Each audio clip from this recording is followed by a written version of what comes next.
Marcus Williams stood before the full-length mirror in his downtown Chicago penthouse, adjusting the Windsor knot of his silk tie with practiced precision, while the early morning sunlight painted golden streaks across Lake Michigan's restless waters. At 42 years old, he had learned to read the subtle language of power that Americans spoke through their clothing, their posture, their unwavering eye contact. And today, he dressed not merely for success, but for victory, for the culmination of 15 years of relentless strategy and sacrifice that had transformed him from a boy sleeping on his grandmother's couch in the Robert Taylor homes to a technology entrepreneur whose company, Horizon Digital Solutions, had just received final approval for the acquisition of the Meridian Tower, a 30-story monument to old money and older prejudices that dominated the financial district like a limestone fortress. His charcoal Tom Ford suit fit him like armor, each stitch a reminder of the countless nights he had survived on gas station coffee and McDonald's dollar menu hamburgers, while coding in fluorescent-lit libraries, building algorithms that would eventually revolutionize how small businesses accessed capital, creating pathways for people who looked like him, who came from neighborhoods like his, who understood intimately the particular humiliation of being denied, not because you lacked merit, but because you lacked the right surname, the right zip code, the right skin. The leather portfolio on his bed contained documents that would make him one of the youngest black men in Illinois to own a major commercial property. But as he picked it up, feeling its substantial weight, his mind drifted backward through time, like smoke curling from his mother's kitchen, where she used to fry chicken on Sunday mornings after services at Greater Mount Zion Baptist Church, her voice rising in old spirituals that spoke of crossing over Jordan, of climbing Jacob's ladder, of a promised land that sometimes seemed more distant than the moon. His mother, Lorraine Williams, had died 5 years ago from breast cancer that had spread too quickly through her body while she worked double shifts at Northwestern Memorial Hospital as a janitor, refusing to take time off for treatment because she needed the insurance, needed every dollar to help Marcus finish his master's degree at the University of Illinois. And even now, he could hear her voice as clearly as if she stood beside him, smell the cocoa butter lotion she rubbed into her. Work-worn hands, feel the gentle pressure of her palm against his cheek when he came home, discouraged after another venture capitalist had looked through him rather than at him during pitch meetings. She had been his first investor, his most fierce advocate, scraping together $3,000 from her savings account at the very bank he would visit today, First National Bank of Chicago, housed on the ground floor of Meridian Tower.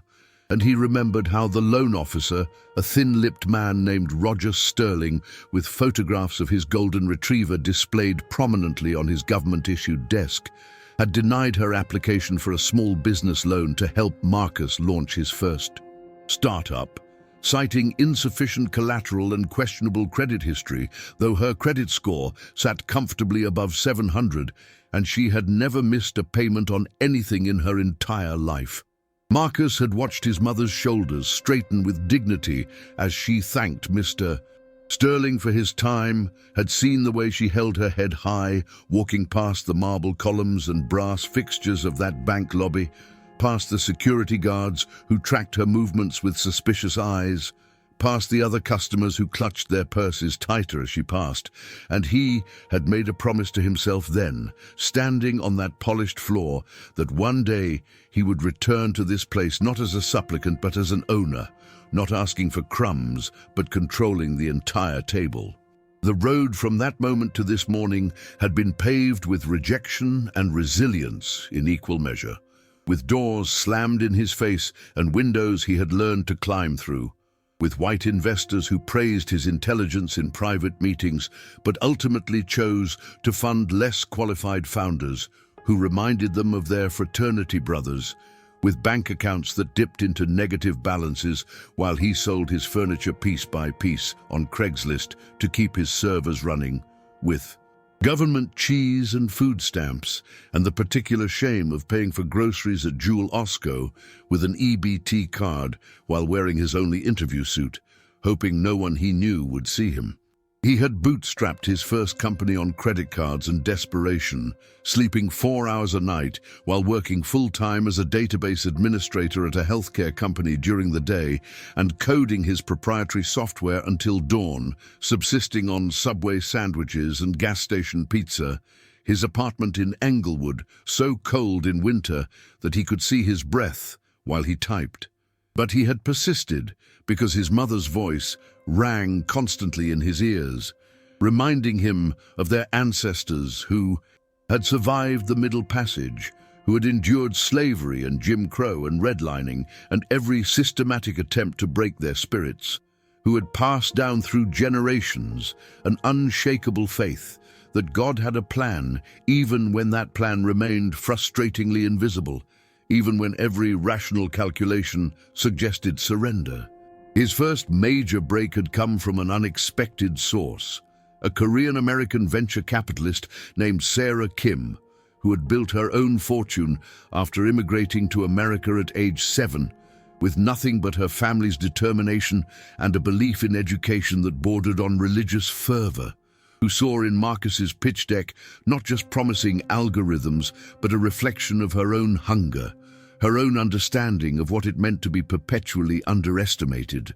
She had written him a check for $500,000 when 30 other investors had passed, and that capital had allowed him to hire his first employees, to rent actual office space in the West Loop, to begin building the infrastructure that would eventually support thousands of small businesses across the Midwest, providing them with AI-powered financial analytics and micro-lending platforms that traditional banks refuse to offer. His mother had lived long enough to see his company's first profitable quarter, had wept openly when he deposited $50,000 into her checking account and told her to retire, to finally rest, to enjoy the garden she had always dreamed of planting. But cancer had stolen those dreams 6 months later, and Marcus had delivered her eulogy at Greater Mount Zion while 200 people sang, "His eye is on the sparrow," their voices rising toward heaven with a faith he envied because his own faith had felt shattered, scattered like ashes, and he had wondered in the dark nights that followed whether his success meant anything if the person who had sacrificed everything for it could not witness its full flowering. Yet he had continued building, driven now not merely by personal ambition, but by a sense of obligation to his mother's memory, to the countless other mothers working multiple jobs to give their children opportunities they had been denied, and his company had grown exponentially over the following years, expanding from financial software into real estate technology, into digital infrastructure, into the intersection of artificial intelligence and economic justice. And along the way he had assembled a team of brilliant engineers and visionaries, many of them from communities that looked like his, all of them united by the understanding that technology could be either a tool of liberation or another mechanism of exclusion, depending on whose hands wielded it.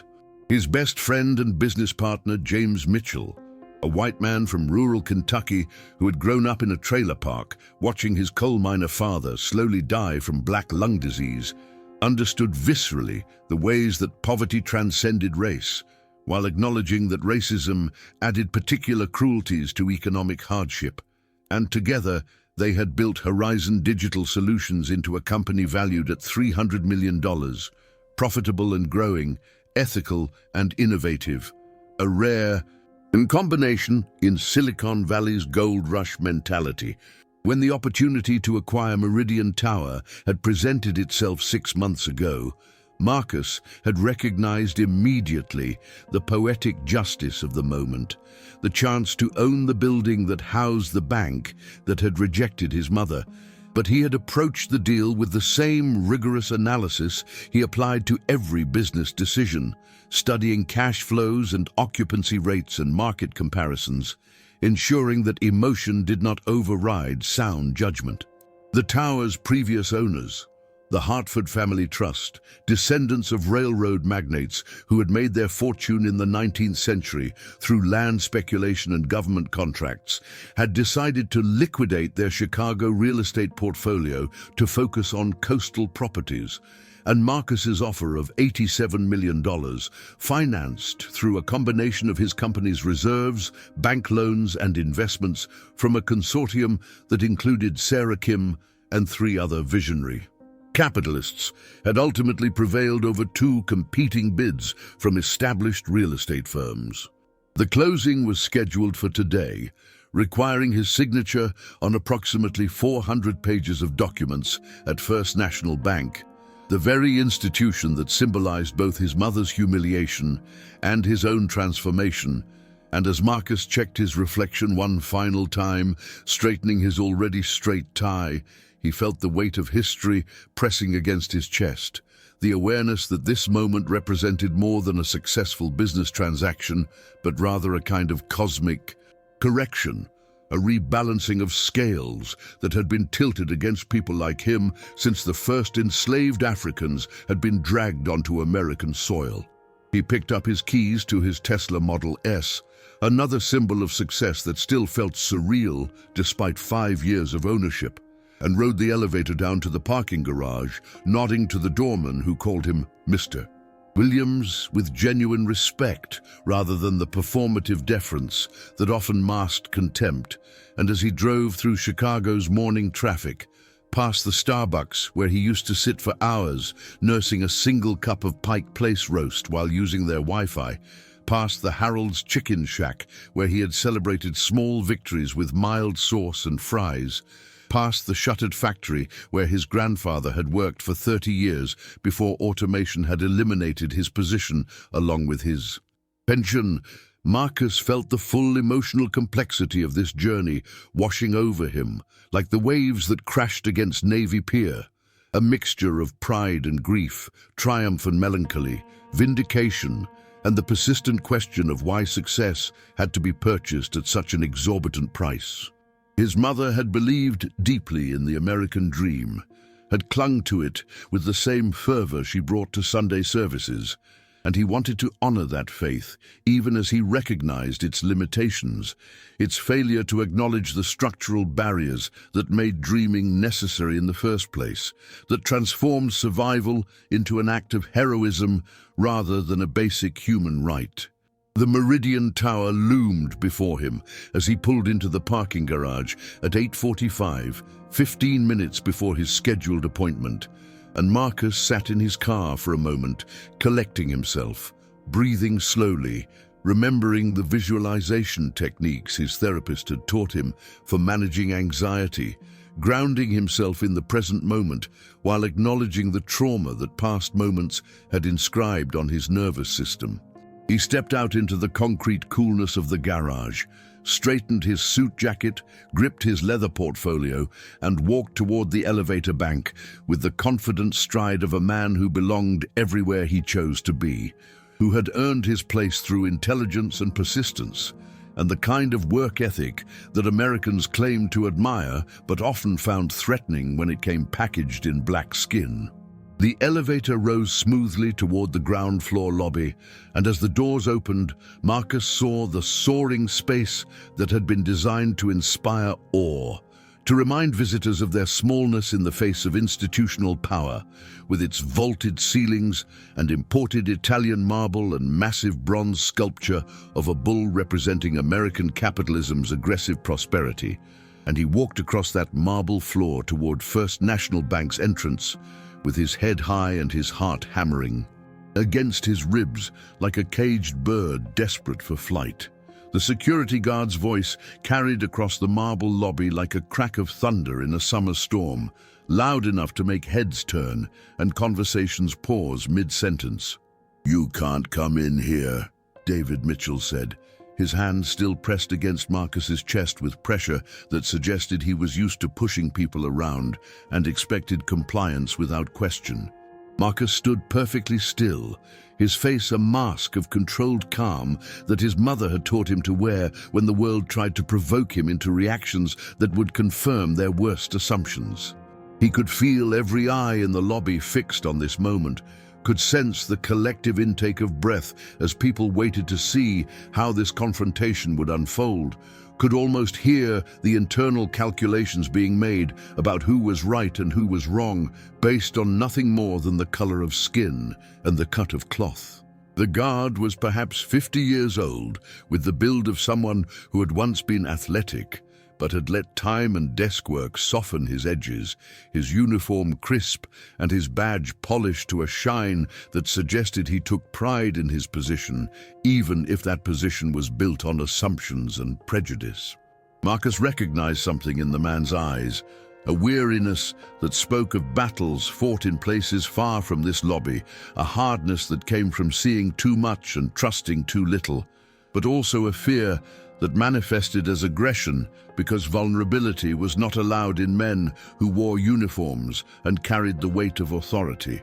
Marcus spoke quietly, his voice the texture of velvet over steel, each word measured and deliberate. "I have an appointment with Thomas Bentley, the regional director, to sign important documents." He did not move backward, did not raise his voice, did not give this man the satisfaction of seeing him rattled or diminished. The guard's jaw tightened, his eyes scanning Marcus from head to toe, as if searching for evidence to justify his initial assessment, as if expensive suits and confident demeanor could not possibly belong to someone who looked like Marcus. "I don't care who you have an appointment with," Mitchell said, his voice dropping to a growl that was meant to intimidate. "You need to leave now before I call the police." The word police hung in the air like a threat wrapped in institutional power, like a reminder that some people could summon the full force of the state with a phone call, while others had to worry that same force might end their lives over a traffic stop or a misunderstanding. Marcus felt the familiar tightness in his chest, the same sensation he had experienced countless times before when racism showed its face in polite society, dressed in the language of security and protocol and concerns about safety that were really just code for keeping certain people in their place. He thought about his mother scrubbing floors in buildings like this one, about how she had been invisible to the people who walked past her, about how the system had been designed to keep people like them outside looking in while others enjoyed the warmth and comfort of belonging. Around them, the lobby had gone completely silent, the kind of quiet that happens when everyone knows something wrong is occurring, but nobody wants to be the one to intervene. A young white woman in a business suit clutched her purse tighter and looked away, her discomfort visible but not enough to inspire action. An older black janitor pushing a cleaning cart made eye contact with Marcus for just a moment, and in that brief connection, Marcus saw recognition and sorrow and a lifetime of similar moments that had taught this man to keep his head down and his opinions to himself. A Hispanic teller behind the counter bit her lip and glanced toward her supervisor, perhaps hoping someone with more authority would step in to correct this injustice. But her supervisor was conveniently busy with paperwork and studiously avoiding the scene unfolding in the lobby. Marcus understood that this was not just about him. This was about every person of color who had ever been made to feel less than, who had ever been assumed to be a threat rather than a customer, who had ever been told in 1,000 subtle and not so subtle ways that their presence was tolerated, but not welcomed in spaces that claimed to serve everyone equally. He could make a scene, could pull out his phone and record this interaction for social media where it would go viral and ruin this guard's life and maybe force the bank to issue an apology that meant nothing. But his mother's voice echoed in his head, reminding him that dignity was not about proving you were right, but about knowing your worth regardless of whether others recognized it. Marcus took a step backward, not in defeat, but in strategic retreat, his eyes never leaving the guard's face. "I understand," he said simply, and in those two words was a universe of meaning that the guard would not comprehend until much later. He turned and walked toward the exit with the same measured confidence he had entered with, refusing to let this moment break his stride or dim his purpose. Behind him he could hear the lobby slowly returning to normal, conversations resuming as if nothing significant had happened, as if a man had not just been denied entry based on nothing more than assumptions and bias. Marcus pushed through the glass doors into the Chicago afternoon, where the autumn sun felt warm on his face and the wind carried the smell of hot dogs from the street vendor on the corner. That distinctly American aroma of mustard and onions and grilled meat that his mother used to say was the smell of democracy because it was cheap enough for everyone to afford. He walked to his car in the underground garage, his hands shaking slightly now that he was alone, and could let the facade crack just enough to release the pressure building inside his chest. He sat in the driver's seat and gripped the steering wheel until his knuckles went pale, breathing deeply and trying to calm the storm of emotions that threatened to overwhelm the careful control he had maintained in the lobby. The rage came first, hot and righteous and demanding expression, the kind of anger that wanted to burn down systems and shout truth until someone listened. Then came the sadness, deep and ancient and connected to every ancestor who had faced similar indignities, every grandmother who had bitten her tongue, and every grandfather who had swallowed his pride to survive in a world that did not value their humanity. Finally came the doubt, insidious and corrosive, whispering that maybe he should just handle this transaction remotely, that maybe confronting this situation again was not worth the emotional toll, that maybe some battles were better avoided than fought. Marcus pulled out his phone and called James Chen, his best friend and business partner who had been with him through every major decision and crisis for the past 25 years. James answered on the second ring, his voice carrying the familiar warmth of someone who knew Marcus well enough to sense trouble before a word was spoken. "What happened?" James asked, and Marcus told him the whole story, describing the guard's hand on his chest and the silence of the bystanders and the bitter taste of being treated like a criminal in a place where he was about to become the owner. James listened without interruption, the way good friends do when someone needs to empty their heart before they can think clearly again.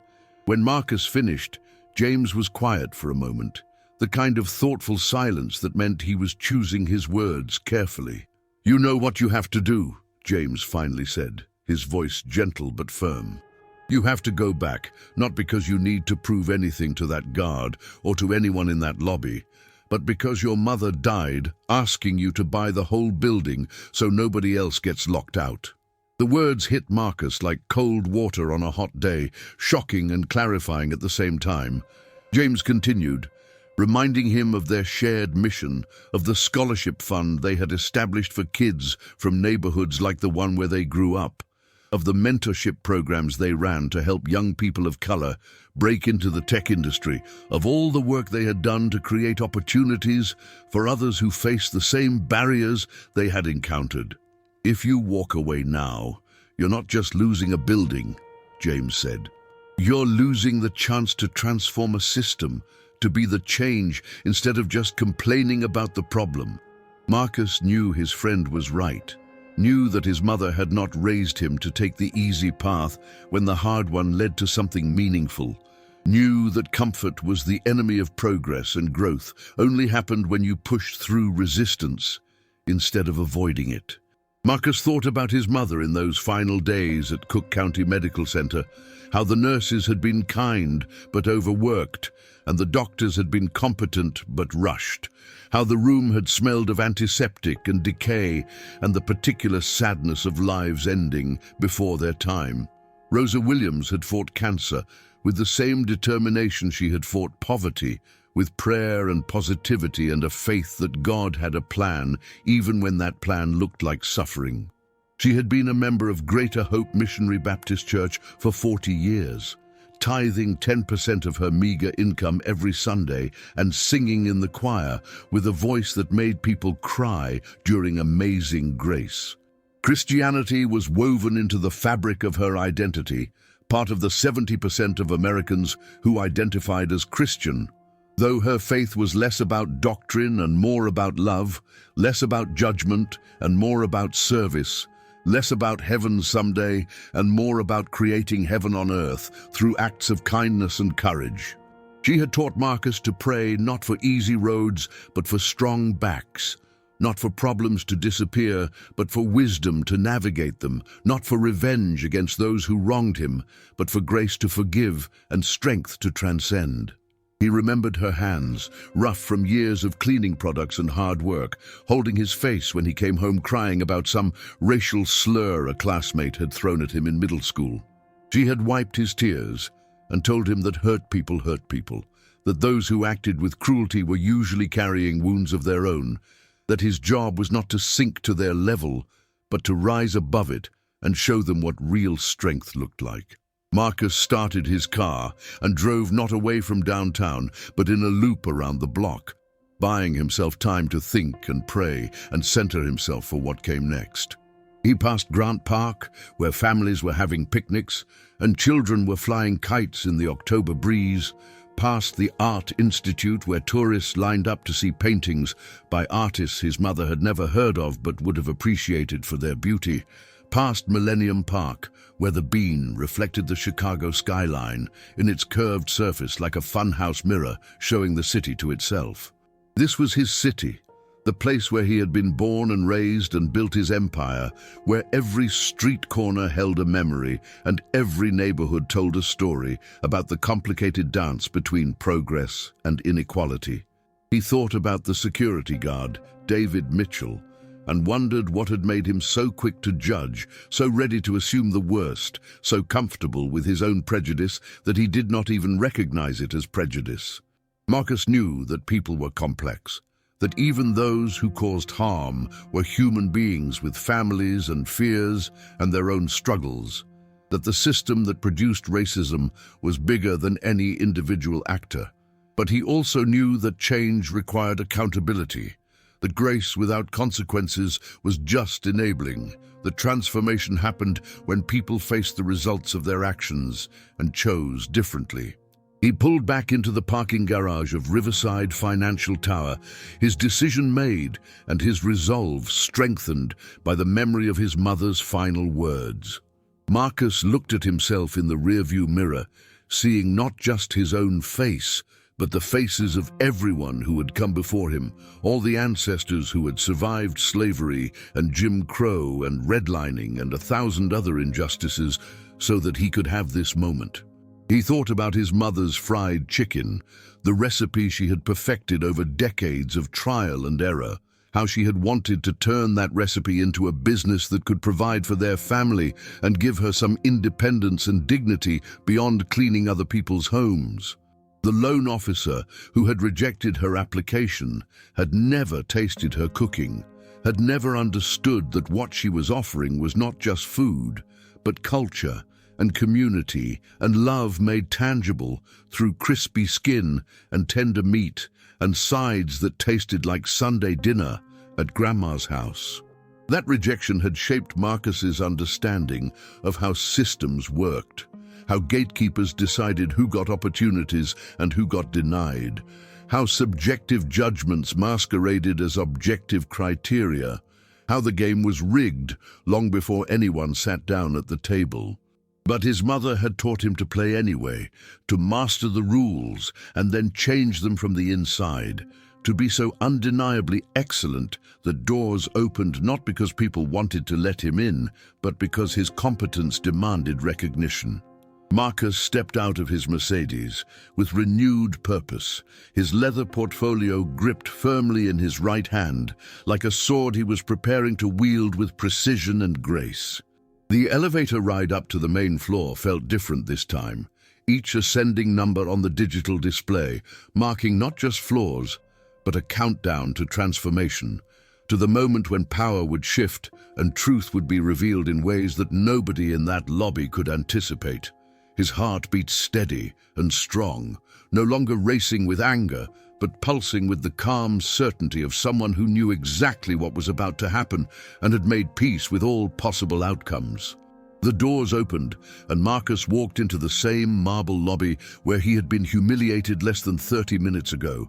But this time, he moved with the deliberate pace of a man who owned every inch of ground beneath his feet, even if the paperwork had not been signed yet. He could see David Mitchell standing near the entrance, still playing guardian to a kingdom that was already lost, still believing his badge and his assumptions gave him authority over who belonged and who did not. The guard's eyes widened when he saw Marcus approaching, his hand instinctively moving toward the radio, clipped to his belt, as if calling for backup would somehow change the inevitable conclusion of this story. Marcus did not acknowledge the guard immediately, instead walking directly to the reception desk, where a young woman with auburn hair pulled back in a tight bun looked up from her computer screen with professional courtesy that froze when she noticed the security guard moving to intercept. "I need to speak with Thomas Bentley," Marcus said to the receptionist, his voice carrying enough authority that she hesitated before responding, caught between protocol and the clear tension building in the lobby. David Mitchell reached Marcus before the receptionist could answer, stepping into his path with the same aggressive posture he had used earlier, his face flushed with what might have been embarrassment or anger or some combination of both. "I told you to leave," Mitchell said, his voice lower now but no less hostile, aware that they had an audience and that his earlier display had already created a scene he probably wished he could erase.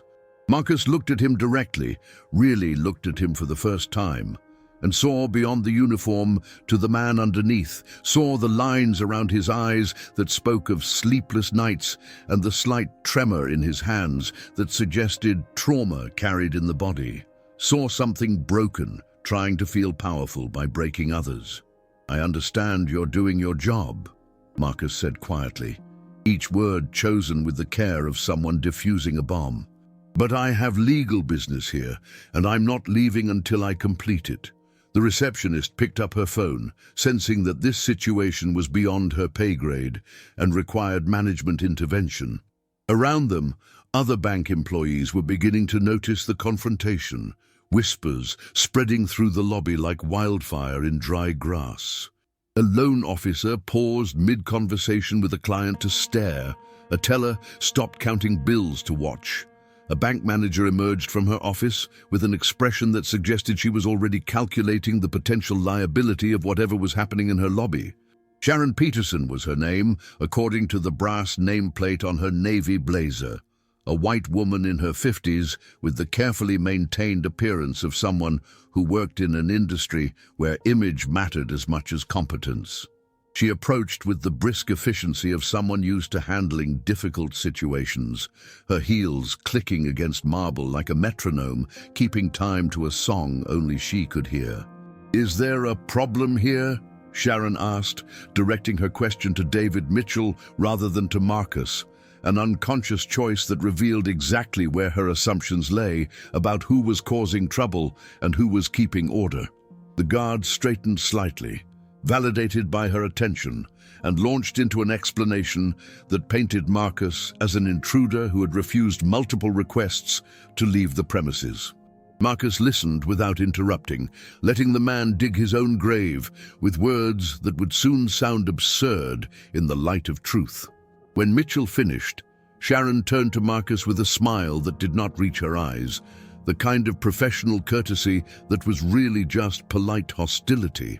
"Sir, I'm going to have to ask you to leave, or we'll be forced to call the authorities," she said, her tone suggesting this was already decided and his compliance was just a formality.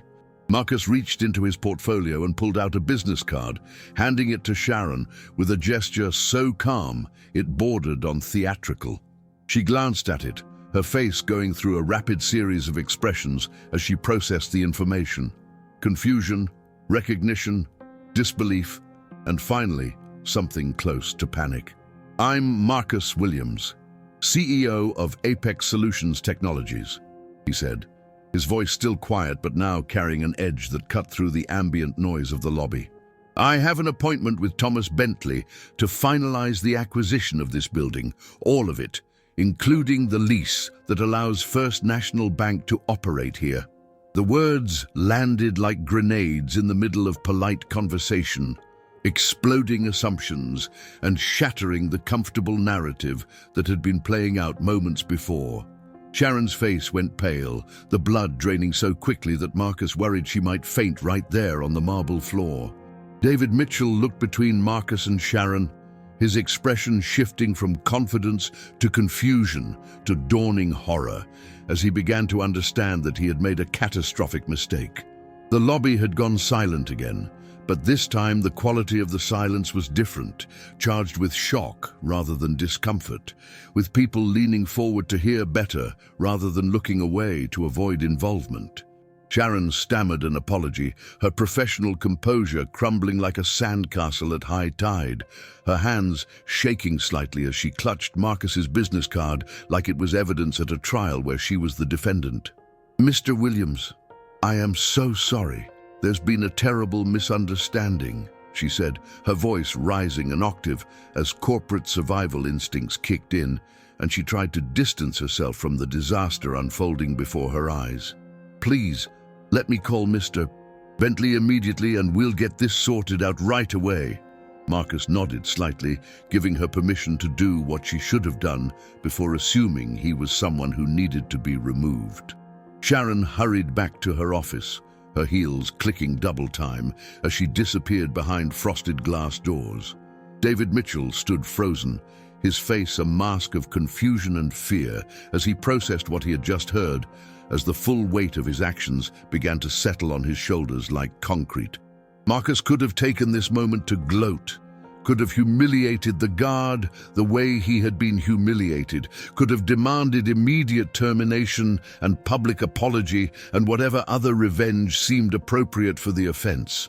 But his mother's voice whispered in his memory, reminding him that how you win matters as much as whether you win, that cruelty in response to cruelty just perpetuates cycles of pain, that real power was measured in restraint rather than retaliation.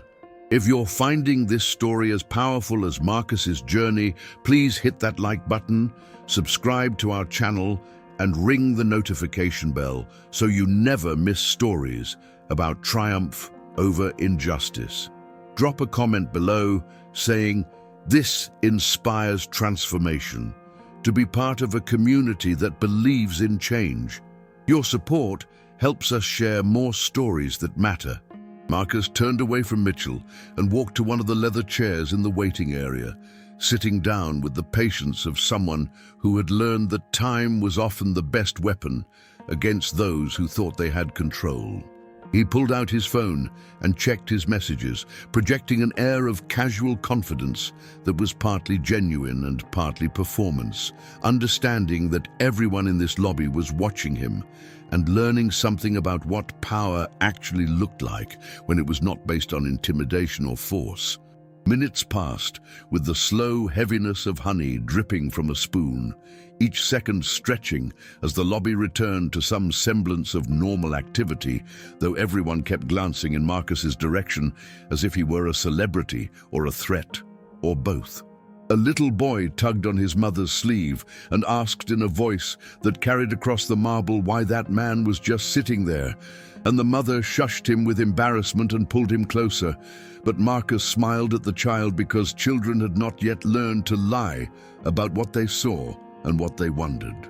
Thomas Bentley emerged from the elevator bank like a politician arriving at a fundraiser, all confident strides and practiced smile, until he saw Marcus sitting in the waiting area and his expression shifted to something more genuine, a mixture of relief and concern that suggested he had already heard about the incident from Sharon Peterson. Bentley was a tall man in his early 60s, with silver hair that probably cost more to maintain than most people's monthly rent, wearing a suit that screamed Italian craftsmanship and shoes that gleamed with the kind of polish that came from professional care. He crossed the lobby quickly, his hand extended in greeting before he was even fully within social distance. "Mr. Williams, I cannot apologize enough for what happened," Bentley said, his voice carrying the smooth tones of someone who had spent a career managing relationships and smoothing over problems. "This is completely unacceptable, and I assure you we will address it immediately." Marcus stood and shook the offered hand, noting the firmness of the grip and the slight desperation in the older man's eyes, understanding that Bentley was worried not just about losing face, but about losing the lease that allowed his bank to occupy prime real estate in downtown Chicago. "Let's discuss this in private," Marcus said, and Bentley nodded eagerly, gesturing toward the elevator with the kind of deference that made clear the power dynamics had shifted completely.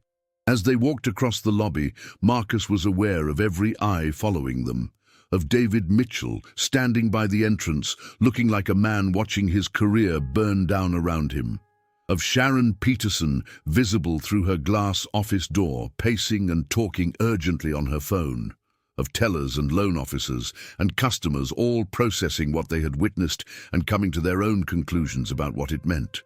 The elevator ride to the top floor was quiet, except for Bentley's nervous attempts at small talk, commenting on the weather and the Cubs' playoff chances and anything else that might fill the silence and make this situation feel less catastrophic than it clearly was. Marcus responded with polite brevity, not interested in making the man comfortable, but not cruel enough to twist the knife unnecessarily. Bentley's office occupied a corner of the 30th floor, with windows that looked out over Lake Michigan and the Chicago skyline, a view that was meant to impress and intimidate in equal measure. The furnishings were expensive but conservative, leather and dark wood and subtle displays of wealth that spoke to old money rather than new. Bentley gestured for Marcus to sit in one of the chairs, facing his massive desk, but Marcus walked to the window instead, looking out at the city where he had grown up and built his empire, seeing it from a height his mother had never reached. "My mother cleaned offices in buildings like this one," Marcus said, his back still to Bentley, his voice steady but carrying weight that made the words land like stones dropped into still water. "She died from cancer that might have been treatable if she'd had better health care, if she'd had the time and money to see doctors regularly, if the system valued her life as much as it valued quarterly profits." He turned to face Bentley now, seeing the discomfort in the older man's face, the way people always got uncomfortable when forced to confront the human cost of inequality. "What happened in your lobby today was not an isolated incident," Marcus continued, moving to sit down now, settling into the chair with deliberate slowness. "It was a symptom of a disease that infects our institutions, assumptions about who belongs and who doesn't, based on skin color rather than merit." Bentley nodded vigorously, eager to agree and desperate to move past this moment. "You're absolutely right, Mr. Williams, and I want you to know that David Mitchell will be terminated immediately, and we'll implement new training protocols to ensure this never happens again." Marcus held up his hand, stopping the man mid-sentence. "I don't want him fired," he said, and Bentley's face registered surprise and confusion. "At least not yet. I want to talk to him first. Understand what led to this moment, see if there's something worth salvaging, or if termination is the only option." Bentley looked like a man trying to navigate a minefield while blindfolded, unsure whether this was mercy or a trap or some test he was failing without knowing the questions. They signed the papers in Bentley's office with the notary public witnessing every signature. The legal transfer of ownership, completed with pen strokes that represented 3 years of strategic planning and decades of determination finally coming to fruition. Marcus now owned all 30 floors of Riverside Financial Tower, the parking garage beneath it, and the air rights above it, making him landlord to First National Bank and 24 other businesses that occupied the building without knowing their world had just shifted on its axis. Bentley's hands shook slightly as he handed over the final documents, understanding that his bank's lease was now subject to the goodwill of a man his security guard had tried to eject like unwanted trash less than an hour ago. Marcus placed the contracts carefully in his leather portfolio, each page representing not just property but possibility, not just acquisition but transformation, not just personal victory but communal opportunity. He stood and extended his hand to Bentley, shaking firmly but without malice, understanding that the regional director was just another cog in a machine that had been running on assumptions and privilege for generations. "I'd like to speak with David Mitchell now," Marcus said, and Bentley nodded quickly, picking up his phone to summon the security guard with the kind of urgent tone that suggested heads were rolling and careers were ending.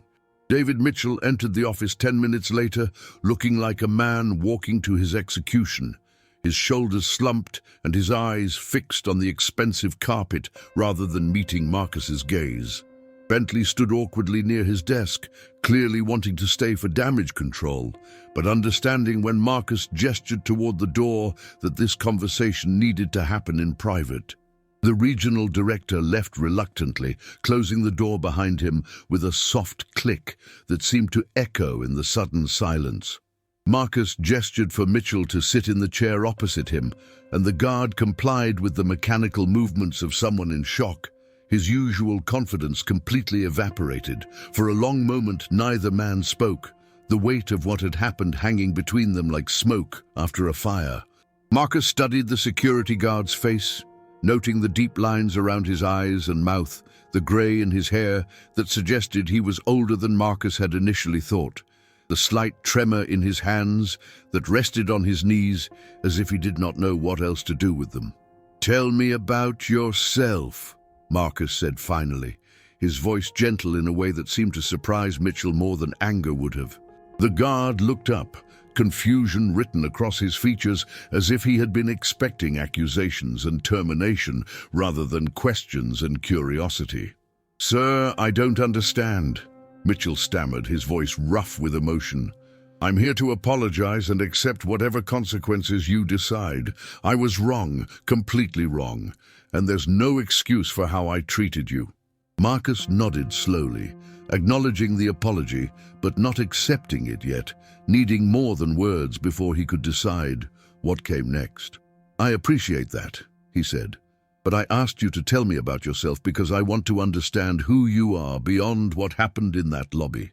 Mitchell seemed at a loss, struggling to comprehend why the man he had wronged was showing interest in his life rather than demanding his head on a platter. He took a shaky breath and began to speak, his words coming slowly at first like water from a rusted pump. David Mitchell had served 2 tours in Afghanistan with the United States Army, seeing combat that left scars visible and invisible, coming home to a country that thanked him for his service while cutting funding for veterans' health care and mental health programs. He had been diagnosed with post-traumatic stress disorder at the Veterans Affairs Medical Center on Roosevelt Road, prescribed medications that helped some days and did nothing on others, sent to group therapy sessions where other broken soldiers sat in circles and tried to make sense of experiences that defied sense. His wife had left him 3 years ago, taking their daughter to Seattle because she could not live with his nightmares and his anger and his drinking anymore. Because love was not enough when someone brought war home with them and could not find peace. He was supporting his elderly parents who lived in a small house in Oak Park, his mother suffering from Alzheimer's that erased memories like waves washing away footprints in sand, his father's pension barely covering their bills and medications. The security job at First National Bank was all he could get after being fired from 2 previous positions for anger management issues, for overreacting to perceived threats, for seeing enemies in shadows and danger in situations that were perfectly safe. He went to church sometimes to St. Catherine's Catholic Church on Austin Boulevard, where his mother had taken him as a child, sitting in the back pew and praying to a God he was not sure listened anymore, asking for forgiveness and peace and the ability to be the man he thought he was before war turned him into someone he barely recognized. Marcus listened without interrupting, hearing in Mitchell's story echoes of so many veterans he had met through his work with various charitable organizations, understanding that trauma was its own kind of prison and that people in pain often hurt others because they did not know how else to process what they carried. "I'm not excusing what you did," Marcus said when Mitchell finished, his voice firm, but not unkind. Profiling me based on my skin color was wrong, and your trauma doesn't justify discrimination. But I also recognize that you're a human being dealing with things most people can't imagine, and that this moment doesn't have to define the rest of your life. Mitchell's eyes filled with tears that he tried to blink away, his throat working as he swallowed against emotion that threatened to overwhelm him. "I don't deserve your understanding," he said, his voice breaking. "I've become the kind of person I used to protect people from, and I don't know how to fix that." Marcus leaned forward slightly, his elbows resting on his knees, his posture open and engaged rather than defensive or superior. "Here's what's going to happen," Marcus said, and Mitchell braced himself for the inevitable termination. "You're going to keep your job, but with conditions. You're going to attend mandatory bias training, real training, that challenges your assumptions and makes you uncomfortable. Not some corporate seminar where you check boxes and learn nothing. You're going to commit to intensive therapy for your PTSD, and I'm going to make sure you have access to the best care available, because treating mental health is not optional anymore. You're going to participate in community outreach programs where you meet and interact with people from backgrounds different than yours, where you learn their stories and they learn yours, where you break down the walls that make it easy to see others as threats rather than human beings." Mitchell stared at Marcus as if he were speaking a foreign language, struggling to process this unexpected mercy. "Why would you do this for me?" he asked, his voice barely above a whisper. "After what I did to you, why wouldn't you just fire me and be done with it?" Marcus smiled sadly, thinking about his mother and all the times she had chosen grace over revenge, understanding over condemnation, believing in redemption even when it seemed easier to write people off as irredeemable. "Because hurt people, Marcus said, echoing his mother's wisdom. "And the cycle only stops when someone chooses to respond differently, to see possibility where others see only problems, to offer healing instead of punishment." He stood and walked to the window, looking out at Chicago spreading in all directions, millions of lives intersecting and colliding and coexisting in this great American experiment that was still figuring out how to live up to its promises. "My mother spent her life cleaning other people's houses and dreaming of owning her own business, and a banker who looked like you told her that her dreams weren't viable. She could have become bitter, could have taught me to hate people who looked like you, could have used her pain as an excuse to hurt others. But instead, she taught me that everyone deserves a second chance, that transformation is always possible, that the measure of character is not whether you fall, but whether you get back up." Mitchell stood as well, wiping his eyes with the back of his hand, looking at Marcus with something that might have been hope mixed with disbelief. "I won't let you down," he said, and Marcus nodded, wanting to believe him but knowing that words were cheap and only actions would prove whether this moment was a turning point or just a postponed ending. Over the following 6 months, Riverside Financial Tower underwent a transformation that started with policy changes and rippled outward into culture and consciousness. Marcus established the Rosa Williams Community Foundation on the ground floor, naming it after his mother and dedicating it to providing financial literacy education and small business loans to people who had been traditionally excluded from banking systems. The foundation served hot meals every Tuesday and Thursday, partnering with local restaurants to provide food that represented Chicago's diversity, everything from soul food and tacos to Polish pierogi and Italian beef sandwiches, creating a space where people from different backgrounds could share meals and stories and build connections across lines that usually divided.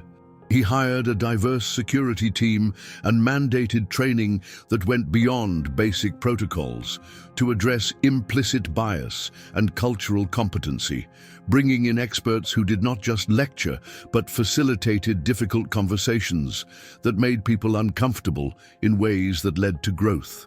David Mitchell became an unexpected advocate for these changes, sharing his own journey in company meetings and community events, talking honestly about his struggles with PTSD and how his trauma had manifested as prejudice, how therapy and accountability had begun to heal wounds he had been carrying for years. Marcus converted the second floor into a business incubator called Second Chances Enterprise Center, providing office space and mentorship to entrepreneurs from underrepresented communities, offering the kind of support his mother never had when she tried to start her chicken restaurant. He brought in successful business owners to teach workshops on everything from marketing to accounting, from securing funding to managing growth, creating a pipeline of knowledge and opportunity that flowed from those who had made it to those still climbing.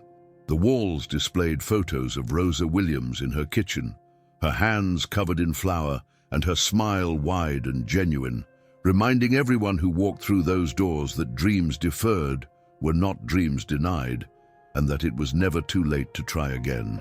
First National Bank remained on floors 3 through 7, but under new lease terms that required them to allocate a percentage of their lending to community development projects and small businesses in neighborhoods that had been historically redlined and excluded from capital access.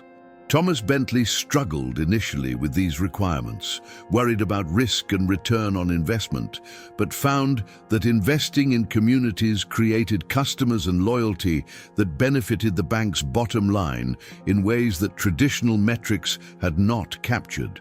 Sharon Peterson enrolled in diversity and inclusion training at Northwestern University's Kellogg School of Management, confronting her own biases and blind spots with the kind of difficult honesty that only comes when people are forced to look at themselves clearly. She became an internal advocate for change at the bank, pushing for hiring practices that prioritize diversity not as a quota to meet, but as a strength to cultivate, understanding finally that different perspectives made better decisions and more innovative solutions. The young receptionist, who had watched the confrontation unfold in the lobby, enrolled in classes at the foundation, working toward her dream of becoming a financial advisor while learning from Marcus's team about ethical banking and community investment. The Hispanic teller who had bitten her lip during Mitchell's initial confrontation with Marcus found her voice, becoming active in the foundation's outreach efforts and serving as a bridge between the bank and Spanish-speaking communities that had long distrusted financial institutions. The older black janitor, who had made eye contact with Marcus that first day, retired with dignity and a pension supplemented by a job training program Marcus established for building service workers, teaching young people trades while mentoring them about professionalism and self-respect. On a Tuesday evening in late spring, Marcus stood in the Rosa Williams Community Foundation dining hall, watching people from every corner of Chicago's diverse landscape sharing a meal together. The smell of fried chicken and collard greens mixing with curry and kimchi and a dozen other cuisines that represented the beautiful complexity of American identity. David Mitchell was there too, talking with a group of teenagers from Englewood about his military service and his struggles and his journey toward becoming better, his honesty creating space for the young people to open up about their own challenges and dreams.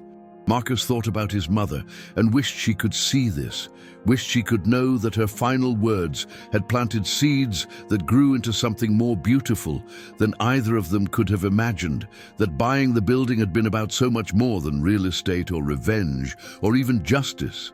A young black boy approached Marcus shyly, tugging on his sleeve the way children do when they want attention but are not sure they deserve it.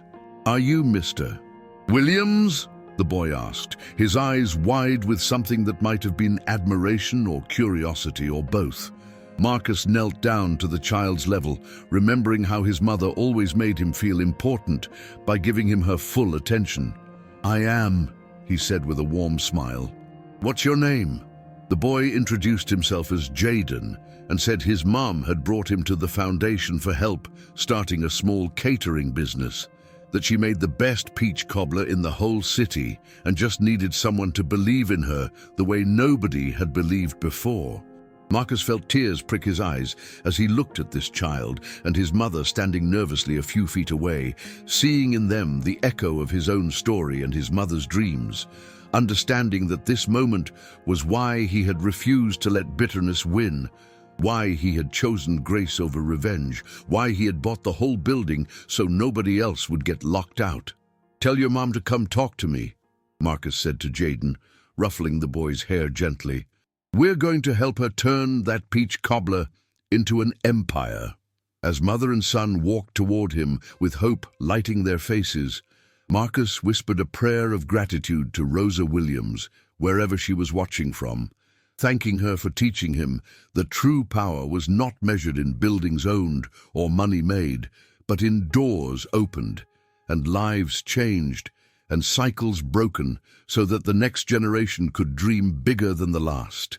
The sun set over Chicago, painting the sky in shades of orange and pink and gold, and in the lobby where he had once been pushed away, Marcus had created a home where everyone belonged, where dignity was given freely, and where second chances were not just possible but promised, proving that sometimes the best revenge was not revenge at all, but transformation, not tearing down but building up, not closing doors but buying the whole building and leaving every entrance wide open for anyone brave enough to walk through.